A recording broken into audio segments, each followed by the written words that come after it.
subscribe, like, and share. Assalamualaikum warahmatullahi wabarakatuh. Alhamdulillah, Allahumma salli ala Sayyidina Muhammad wa ala ali Sayyidina Muhammad. Yang sama kita hormati para habaib, para ulama. Di antara yang hadir bersama kita subuh ini Sayyidi Al-Habib Hasan Toha. Ada juga bersama kita Ustadz Alfian Tanjung.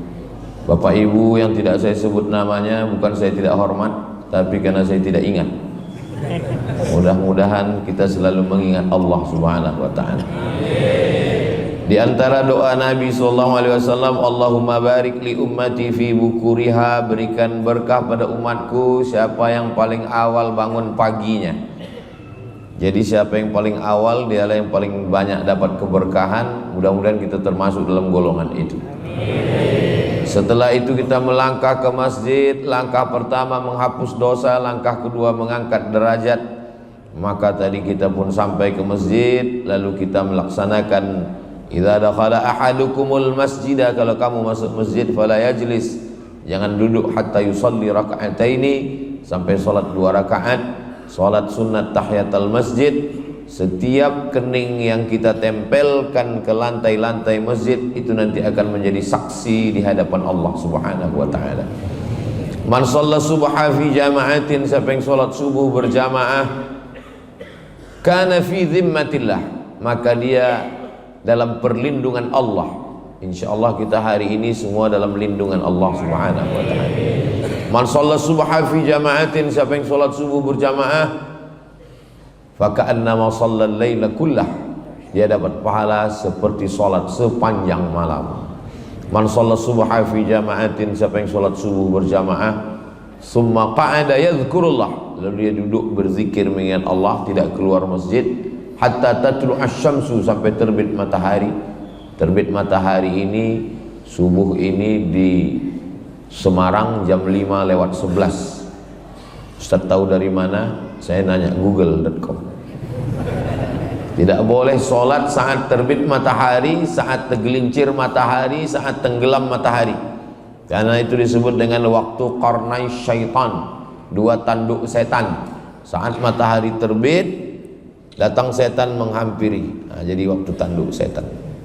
Sampai qaida ramhin, setinggi tombak. Menurut ilmu astronomi, setinggi tombak itu 12 menit. Jadi 5:11 tambah 5:12 tambah 12 menit, lebih kurang 5:25. Kita sudah lewat waktu terlarang, sudah boleh sholat sunat isyraq 2 rakaat.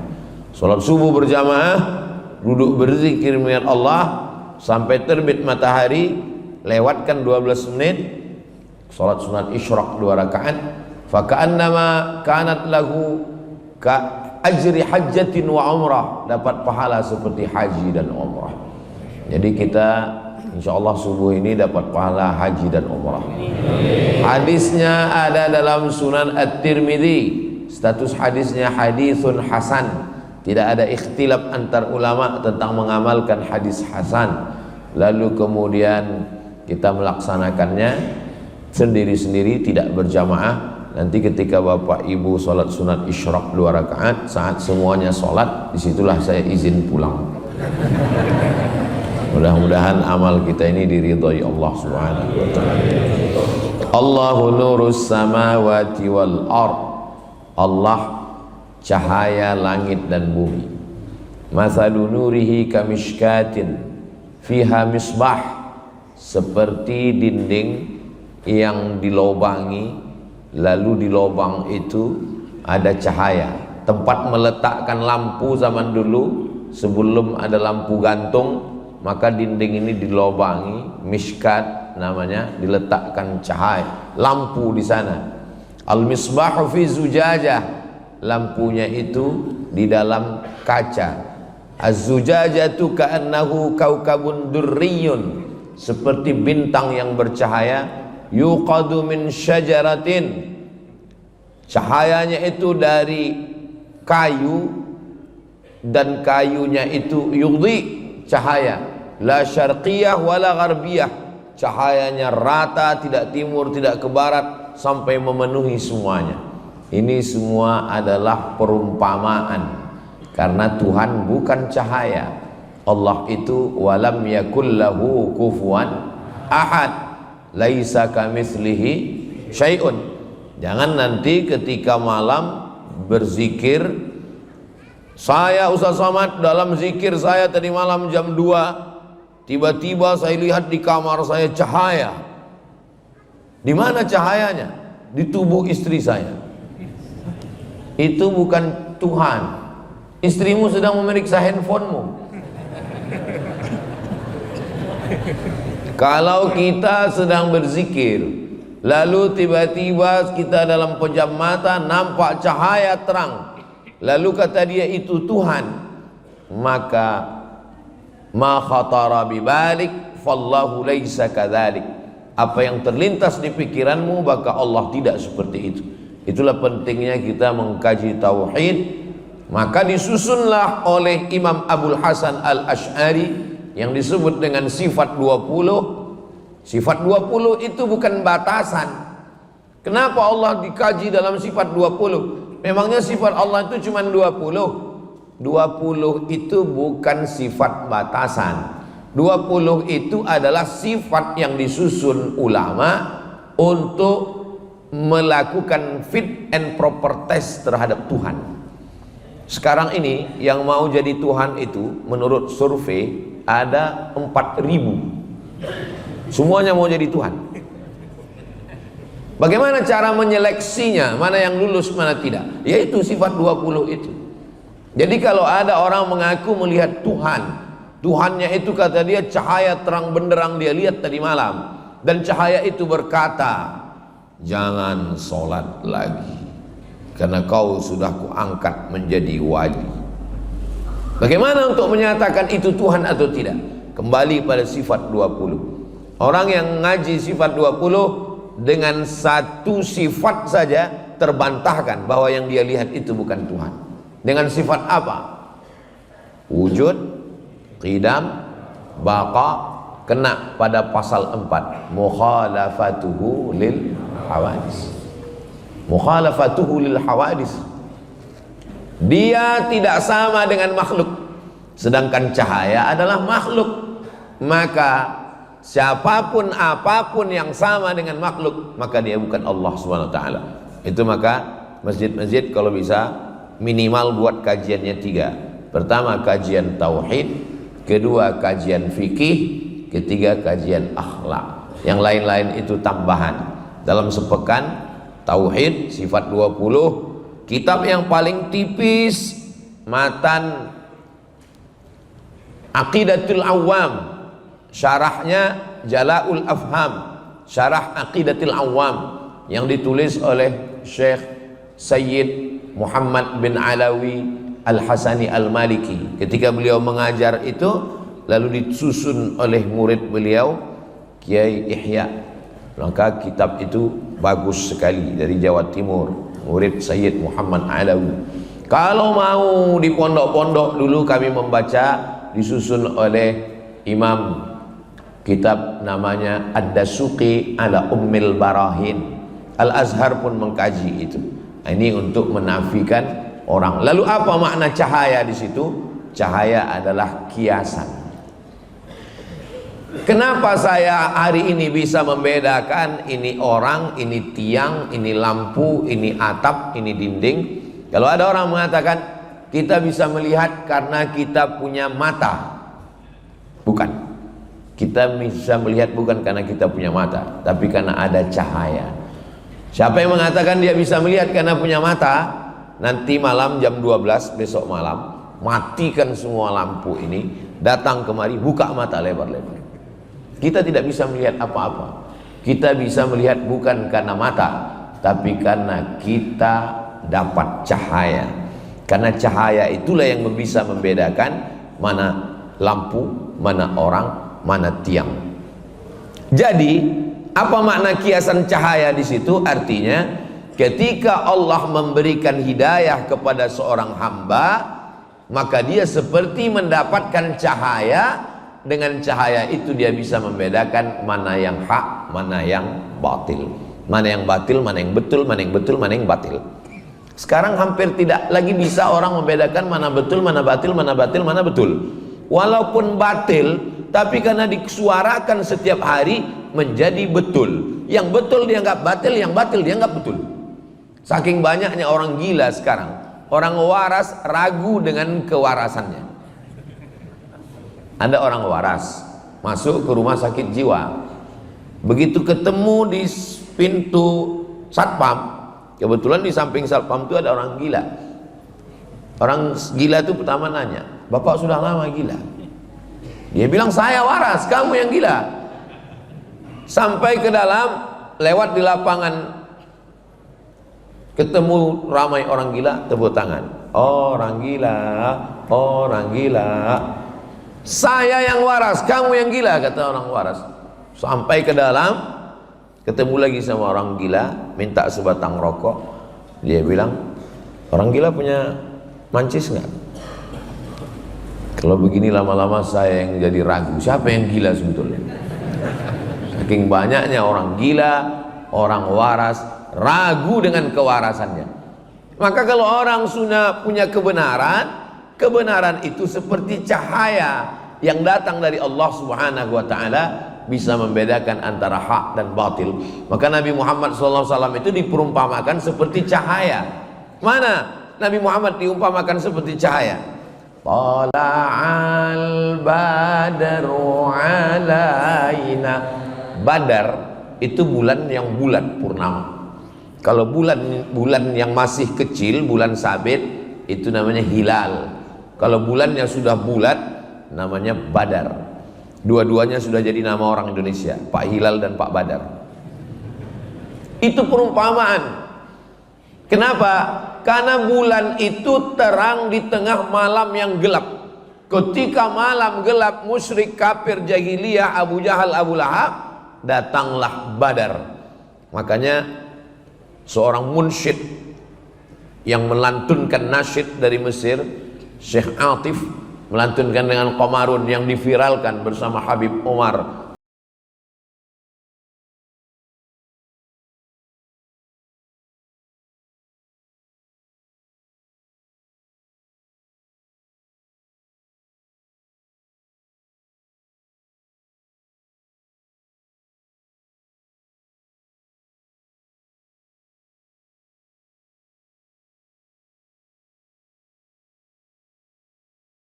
Qamarun, bulan. Bulan adalah cahaya. Kenapa bukan matahari? Kenapa Nabi Muhammad itu diumpamakan seperti bulan? Kenapa bukan matahari? Karena bulan menerima pantulan cahaya. Nabi Muhammad bukan sumber cahaya. Sumber cahaya adalah Allah Subhanahu wa taala, dan bulan menerima pantulan cahaya, dialah yang menerangi kegelapan. Itu pun makna kiasan. Karena kalau kita katakan Nabi Muhammad itu bulan, berarti Allah itu matahari. Kita nyembah matahari. Apa beda kita dengan Jepang? Nanti kita di akhirat disatukan sama orang Jepang, kan sama-sama nyembah matahari. Wasyamsu wal qamaru, sedangkan bulan dan matahari, matahari dan bulan adalah sama-sama ciptaan Allah Subhanahu wa taala. Fa bi ayyi ala'i rabbikuma tukadziban. Jadi kalau begitu Allah itu laisa kamitslihi syai'un. Dia bukan apa-apa, dia bukan apapun, tak bisa diserupakan dengan apapun. Lalu perumpamaan itu untuk mendekatkan kita mudah, litakribil fahmi, supaya mudah memahaminya. Jadi ketika seorang dikatakan bisa menjelaskan sesuatu yang tidak jelas, Ustaz sudah mengeluarkan kami minaz zulumati ilan nur, dari kegelapan kepada yang terang benderang. Kalau cahayanya karena listrik, dia akan mati, apalagi token habis paket. Kalau cahayanya karena lampu, dia akan kering. Tapi kalau cahaya itu datang dari Allah, Allah itu sifatnya qadim, wujud qidam, tidak berawal. Ada orang mengaku Tuhan, saya Tuhan kata dia, sedangkan dia dilahirkan berarti dia tidak Tuhan, karena Tuhan itu qadim, tidak berawal. Lalu kemudian dia mati, Sai Baba mati, dia dipertuhankan, berarti dia tidak Tuhan. Kenapa? Baqa berakhir, baqa kekal, tidak berakhir. Wujud, qidam, baqa, mukhalafatuhu lil hawadis, qiyamuhu binafsihi. Nah, jadi mengkaji tauhid adalah untuk mengeliminasi semua yang bukan Tuhan, yang tidak layak, sampai pada puncaknya kita bertauhid la ilaha illallah. Lalu kemudian ketika Imam Al-Ghazali mampu mengalahkan keinginan dirinya, saya maunya subuh ini tidur sampai jam 8 karena hari libur, mau balas dendam Senin, Selasa, Rabu, Kamis, Jumat. Kapan lagi menikmati hidup? Hidup hanya sekali, tidurlah sepuas hati. Tapi Allah mau saya bangun jam 4 untuk persiapan mandi, sholat sunat wudhu, sholat sunat taubat, sholat sunat tahajud, sholat sunat hajat, sholat sunat witir, nunggu azan subuh. Kalau diperturutkan keinginan saya maunya balas dendam, tidur sampai pagi.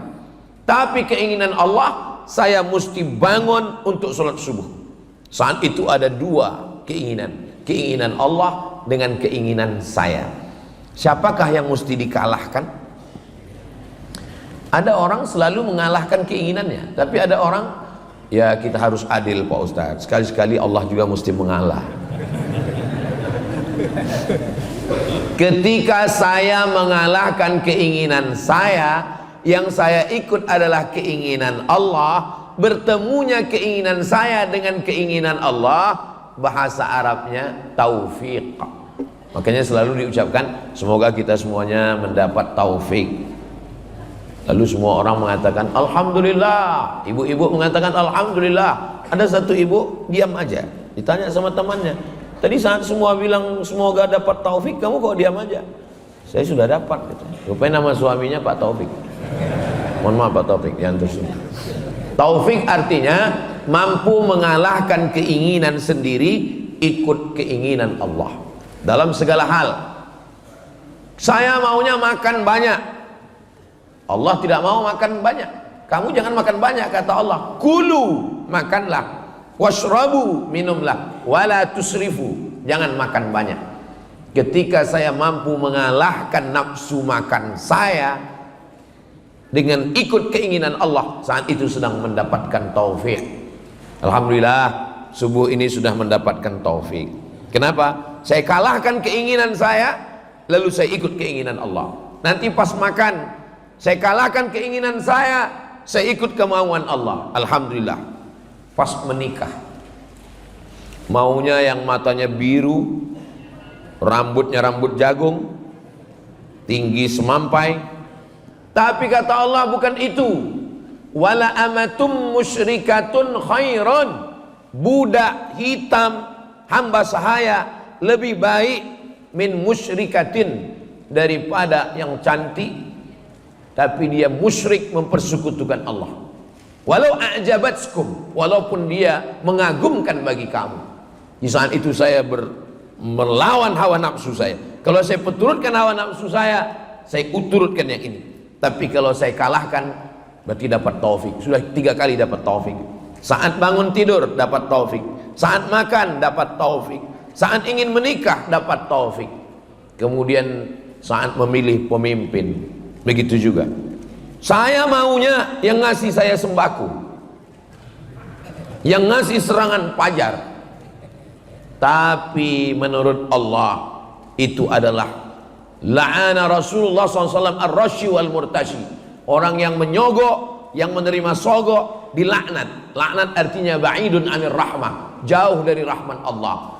Lalu kemudian la tattakhidul kafirin, dalam ayat lain la tattakhidul yahuda wan nasara awliya, jangan kau angkat orang-orang yang tidak mempertuhankan Allah, mempersekutukan Allah, menjadi orang yang memikul tanggung jawabmu. yang ngurus lampu jalanmu, yang mengurus APBD, APBN-mu, aulia min dunillah. Di saat itu sedang bertarung keinginan saya. Apakah saya ikut keinginan Allah atau ingin ikut hawa nafsu saya? Maka dalam segala hal kita mesti menghilangkan ini. Itulah mengapa disebut kita selalu semoga mendapatkan taufik. Kenapa taufik lebih didahulukan daripada hidayah? Billahi taufik wal hidayah. Wassalamualaikum. Belum penutupan.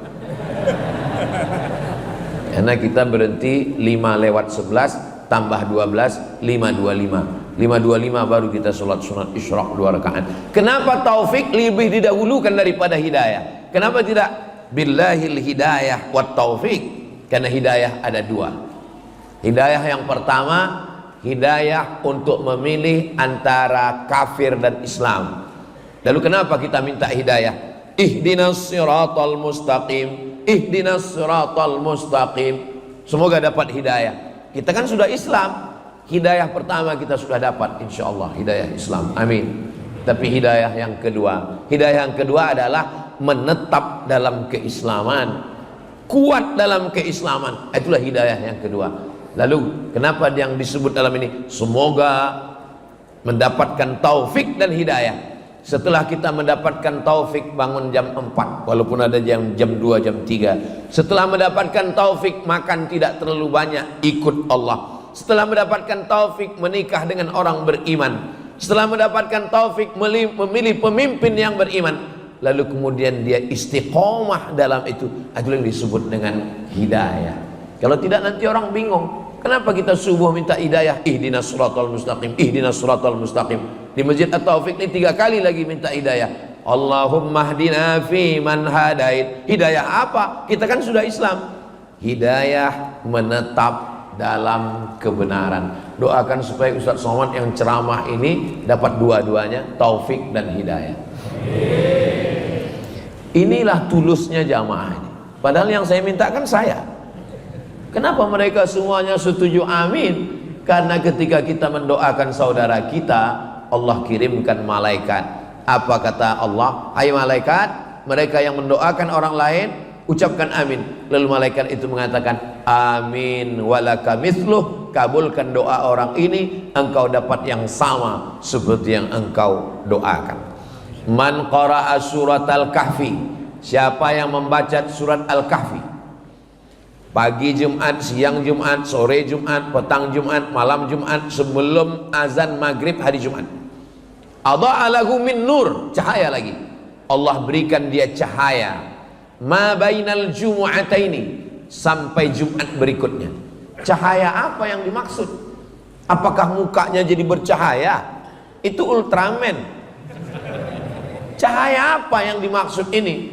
Cahaya bisa membedakan antara yang hak dengan yang batil.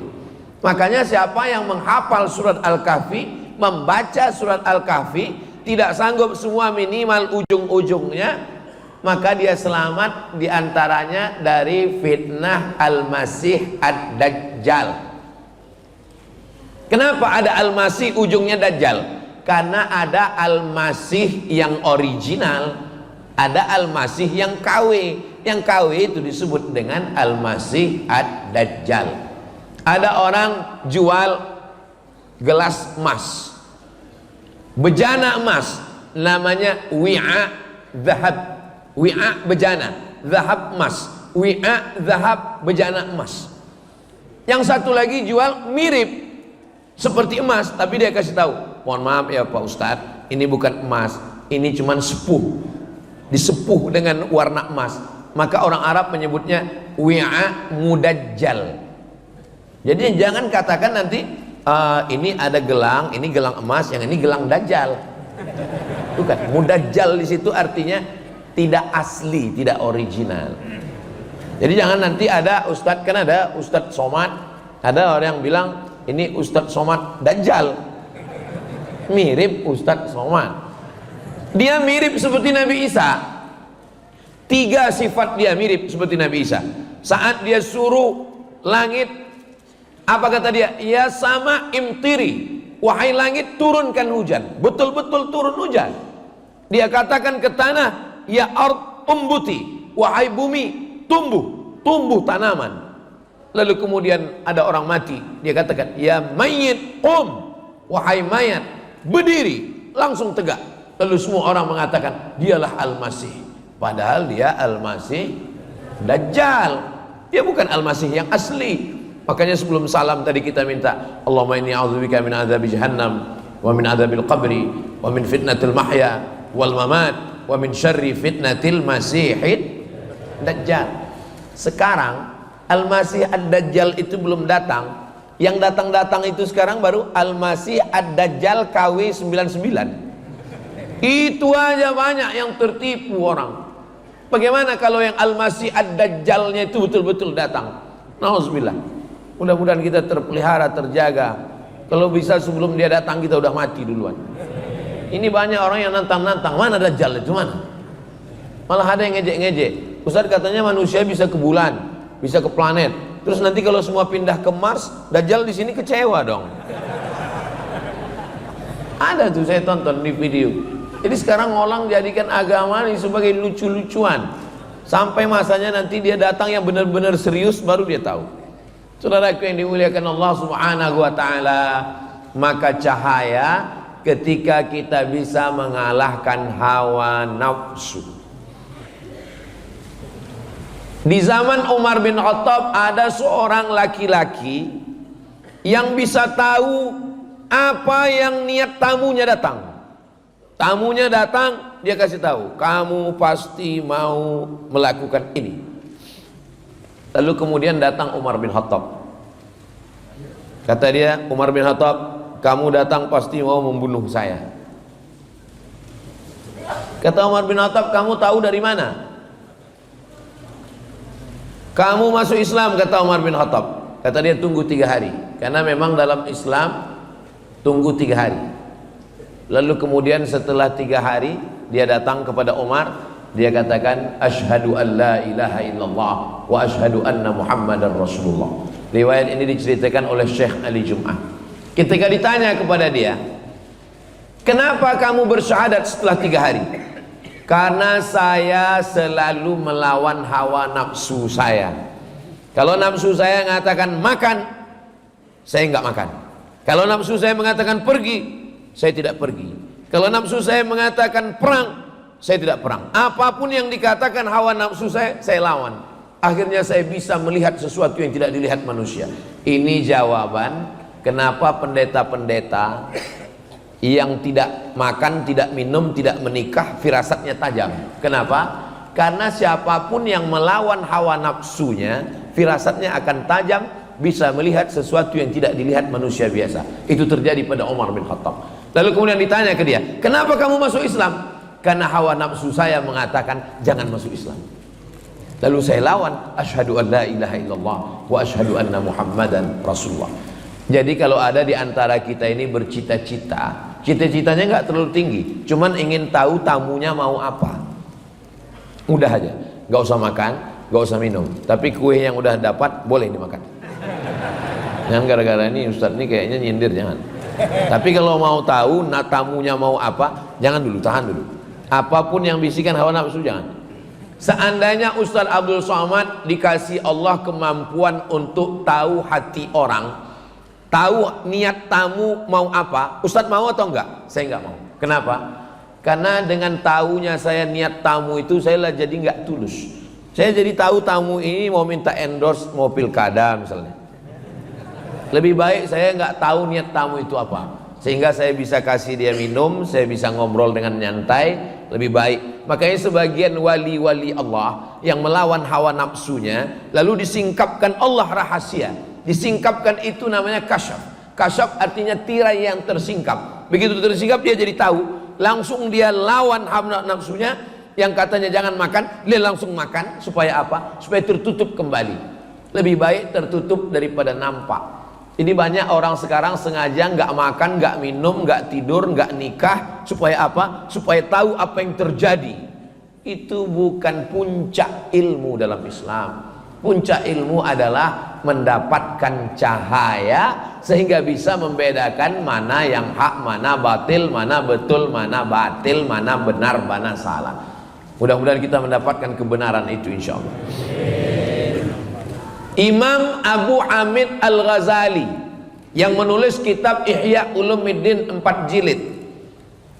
Dia jabatan tertingginya rektor, diangkat oleh Sultan Nizamul Mulk di Universitas An-Nizamiyah.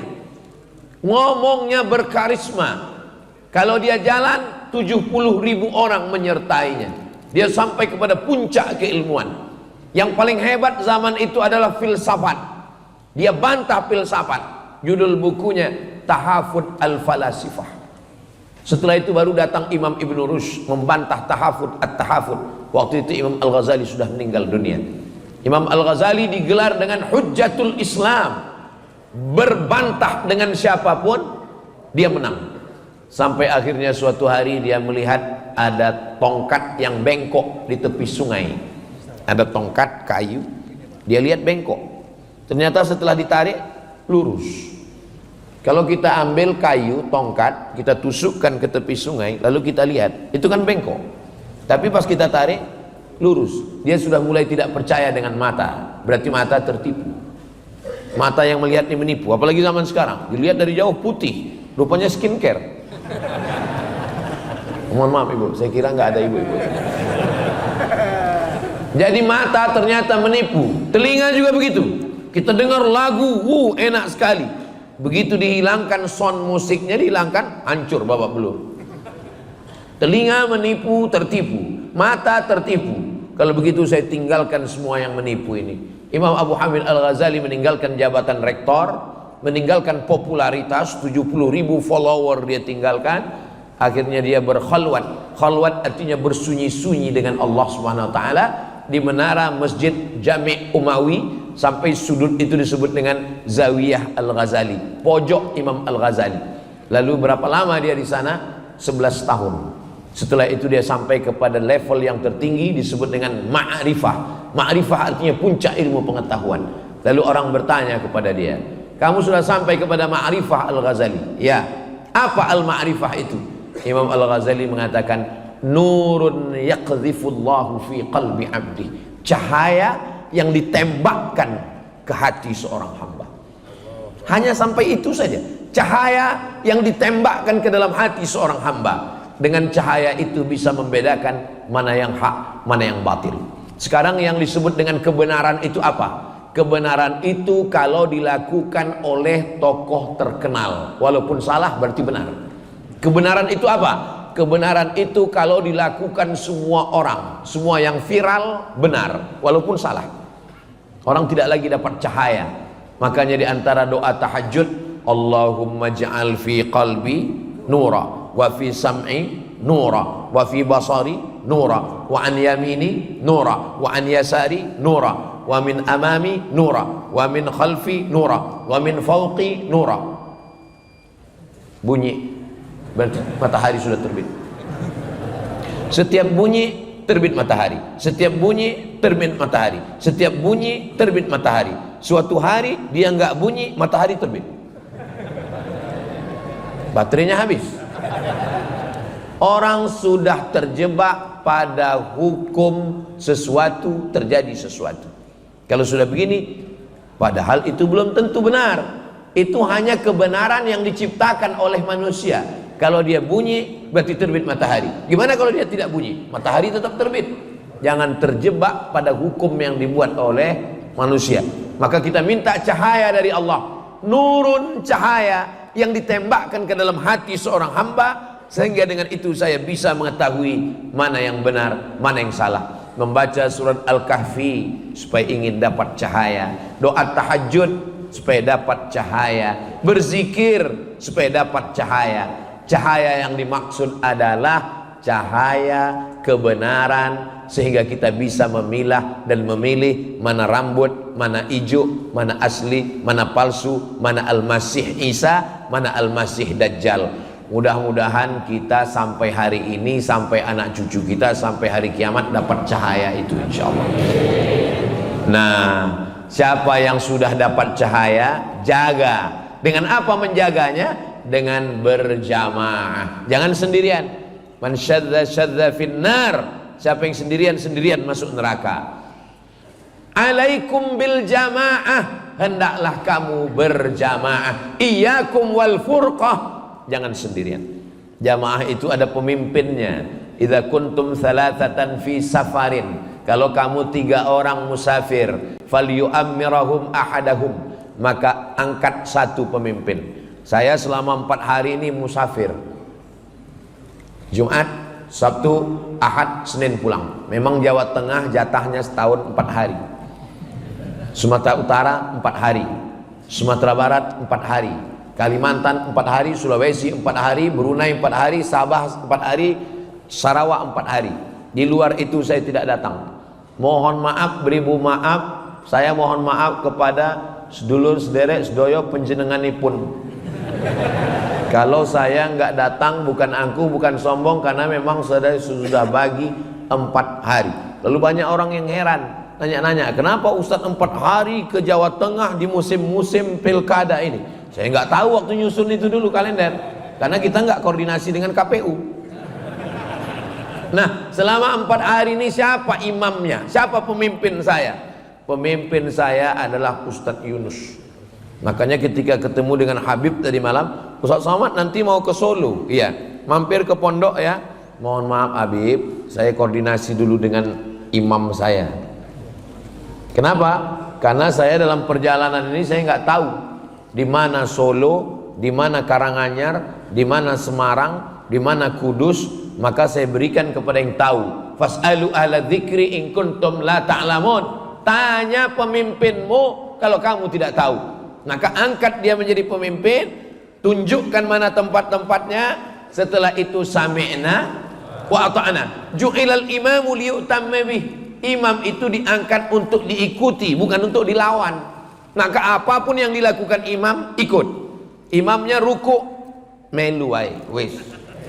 Imamnya sujud, ikut saja. Imamnya angkat tangan, ikut angkat tangan.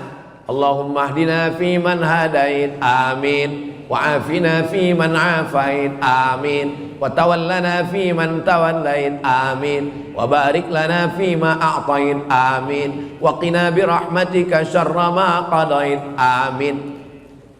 Karena yang paling enak itu ikut imam. Ngapain kita ngelawan imam?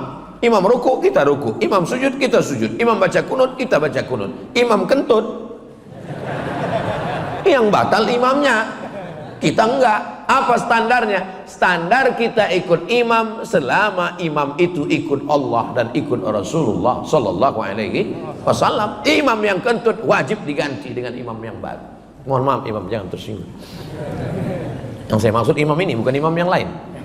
Saudaraku yang dimuliakan Allah Subhanahu wa taala, maka datang seorang laki-laki bertanya, "Saya ini mazhabnya Syafi'i." Ya, mazhab Imam Syafi'i, mazhab salaf. Karena Imam Syafi'i meninggal 204 dan dia satu dari imam mazhab yang 4. Nomor 2 imam pertama Hanafi, nomor 2 Maliki, nomor 3 Syafi'i. Enggak masalah. Imam Syafi'i, iya. Tapi saya beberapa pendapat ikut Imam Hambali. Imam Hambali juga enggak masalah.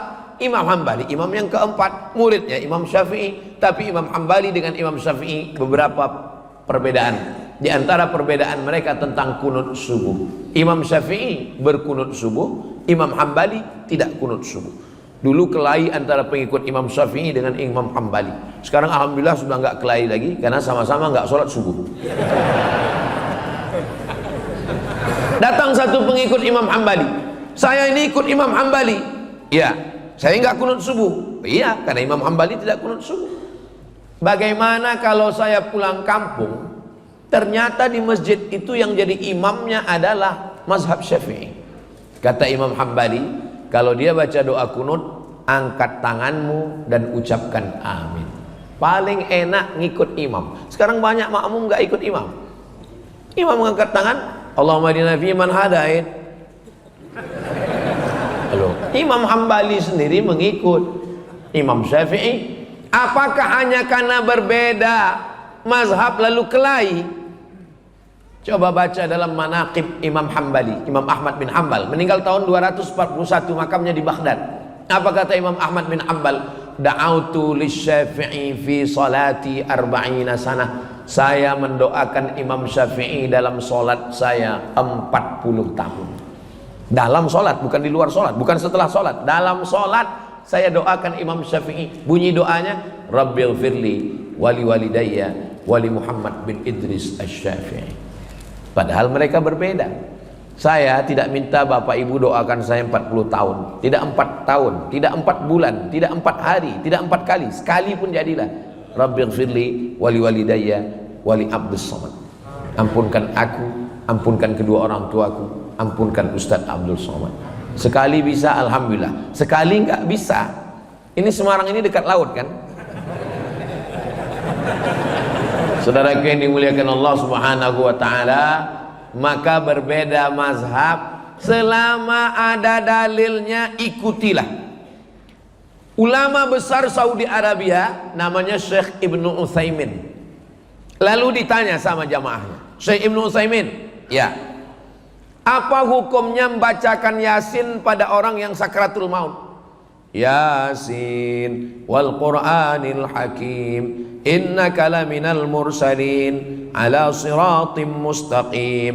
Kata Syekh Ibnu Utsaimin, ada hadis bunyinya, inna likulli syai'in qalban, segala sesuatu punya hati, wa qalbul Qur'an Yasin, hatinya Al-Qur'an adalah Yasin. Iqra'uha ala mautakum, bacakan kepada orang yang meninggal.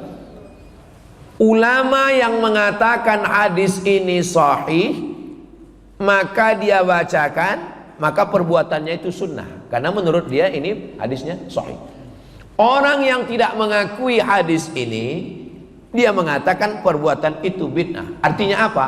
Satu perbuatan bisa sunnah menurut sebagian orang, bisa bid'ah menurut sebagian orang, tidak sepakat orang. Jadi kalau saya ditanya, menurut Ustaz Somad, membacakan surat Yasin untuk orang meninggal itu apa? Menurut saya sunnah, karena saya mengikut ulama yang mensahihkan hadis itu.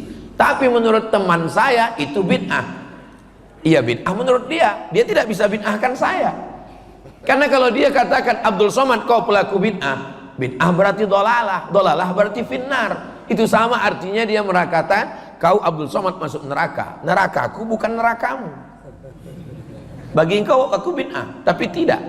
Ada hal-hal yang kita sepakat. Kalau kita tidak sepakat dengan sesuatu, maka itu disebut dengan khilafiyah. Ini perbedaan mazhab. Tapi sholat subuhnya wajib. Masalah kunutnya khilafiyah. Masalah usollinya khilafiyah. Masalah zikir setelah sholat, menurut mazhab Hambali jahar. Subhanallah, subhanallah, subhanallah. Menurut mazhab Syafi'i jahar untuk ngajar makmum. Kalau makmumnya sudah paham, sir. Ustaz Somad kalau jadi imam zikirnya jahar apa sir? Saya jahar. Kenapa jahar? Karena makmum saya 3. Yang pertama mu'allaf yang baru masuk Islam, dia nggak tahu bacaannya. Yang kedua anak kecil yang datang, anak kecil. Setelah pulang nanti dia ditanya sama ibunya, tadi zikirnya apa nak? Nah dia nggak dengar. Kalau dia dengar pasti dia jawab subhanallah, subhanallah, subhanallah. Anak, masya Allah. Yang ketiga, dia bukan anak kecil, dia juga bukan mu'alaf, tapi subuh inilah subuh pertama kali dia sholat, dan dia nggak tahu bacaannya. Maka saya jaharkan itu untuk mengajar makmum. Makmum kan udah tahu Pak Ustadz. Sebelum angkat takbiratul ihram, apa kata imam? Sawus sufuf, luruskan saf. Apakah ada orang Islam yang nggak tahu? Semua orang Islam sudah tahu. Saya belum pernah sholat lalu imamnya ngomong, mohon maaf jamaah, saya nggak perlu meluruskan saf. Kan udah tahu semua kan? Kenapa diulang-ulang terus? Sawus sufuf, karena itu sunnah. Fa inna tasbiyatas sufuf min tamamis shalah. Selesai itu tadi imam berdoa, saya ikut aminkan. Kalau banyak orang tidak mau lagi mengaminkan doa imam. Pas ditanya, kamu kok nggak ngaminkan? Alah, doa yang lamanya belum makbul Pak Ustaz. Kamu kenapa nggak ikut baca doa sama imam?